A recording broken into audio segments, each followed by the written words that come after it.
let's discuss nasals. There are 3 English nasal consonant phonemes in English. Bilabial m, alveolar n, and velar n. If we look at this figure, we can see the lower lip and upper lip pressed together. There is a closure at the lips, the same closure as for p and b. And the soft palate is lowered. This is the articulation for m. It's bilabial and it's nasal. Why? Because the air escapes through the nose and the sound resonates in the mouth and nose as well. Why is that possible? Because the soft palate is lowered.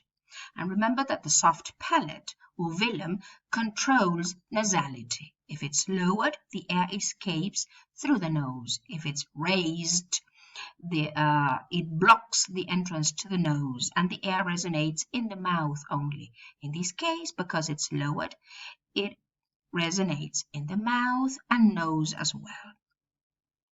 So this is bilabial nasal m.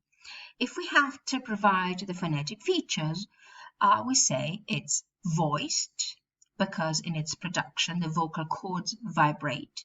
We don't need to say it's linear, because it doesn't have a fortis counterpart.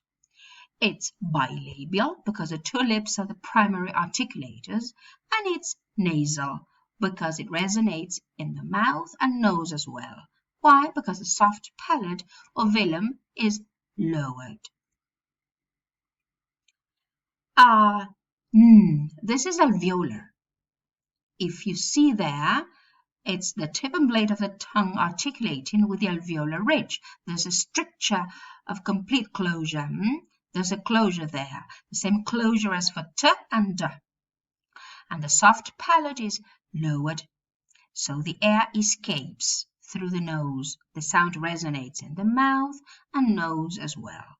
So n is voiced, alveolar, nasal. And finally, it's velar. Why? Because the soft palate, look at the soft palate, again is lowered, and the back of the tongue articulates with a soft palate. That's why it's velar. And the air escapes through the nose, so it resonates in the nose. And there's a stricture of complete closure at the soft palate or velum. That's why it's velar, the same closure as for k and g. So is voiced, velar, and nasal. Phonetically speaking, they seem to be very simple, right? Phonologically speaking, if we analyze the distribution of the bilabial nasal and the alveolar nasal, we say that they occur in all positions. They don't have restricted occurrence. But phonologically, the velar nasal is not that simple. First of all, it has restricted occurrence because it never occurs in initial position. You won't find a word in English with in initial position. Medially, it's very frequent, but we have to be very careful here, because if we find the sequence in ordinary spelling of the letters N and K, we'll always pronounce the K, and the nasal will be velar, because the K is velar. So you'll say sink, think, pink, tank. But if you find the sequence NG in ordinary spelling, it's not that simple, because sometimes you will pronounce the G, but other times you won't. In what contexts you won't pronounce that g? Well, when the velar nasal occurs at the end of a morpheme. For example, sing, rong, hang, long. They are words which are made up of one morpheme, sing. You don't say sing. So the velar nasal occurs, the sequence of N and G occurs finally. So we only pronounce the velar nasal. Sing, rong. We don't say sing and rong. And when we add a suffix, for example, singer,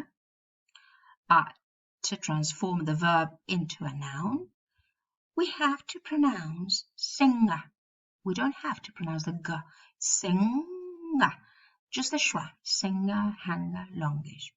Except for the comparative and superlatives longer and longest. They are exceptions to this rule. In these cases, you do pronounce the g. Longer, longest. And in words such as finger, anger, we've got the sequence ng in the middle of the morpheme. In the middle, not at the end. If the sequence occurs in the middle, we pronounce both, the velar nasal and the g. So we say finger, anger. And there's another phonological restriction you should remember. Before the velar nasal, you'll never find a long vowel or a diphthong. You'll find short vowels, especially the kit, the dress, the strut, the trap, and the lot. For homework, you can try to think of words where you've got these short vowels preceding the velar nasal. So phonetically, the velar nasal is simple, but phonologically, it's complex. Now we'll move on to syllabicity. Some consonants in English can be syllabic. What does that mean? It means that some consonants can make a syllable on their own without the presence of a vowel. They can be the nucleus of the syllable. And what consonants can be syllabic? The nasal and the lateral. Why? Because they are very sonorous, and due to this sonority, they can constitute the syllable, the nucleus of the syllable. For example, we've got the nasal there, cotton, cotton. If we have to divide the word into syllables, we say that cot is the first syllable and then will be the second syllable.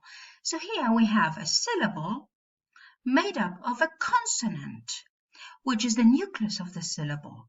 Why is that possible? Because the nasal is very sonorous, so it constitutes a syllable on its own without the presence of a vowel. We don't have the schwa there. We say cotton, button, sudden, person, prison. Some people make the nasal syllabic, and some people pronounce a vowel before the nasal. They don't make it syllabic. So you'll probably hear prison with a schwa, or person with a schwa, or cotton, or button. It's up to the speaker. And that alveolar nasal is the most frequently found and most important syllabic consonant. The diacritic we use is a small vertical mark underneath, and of course, brackets. We haven't included this small vertical mark here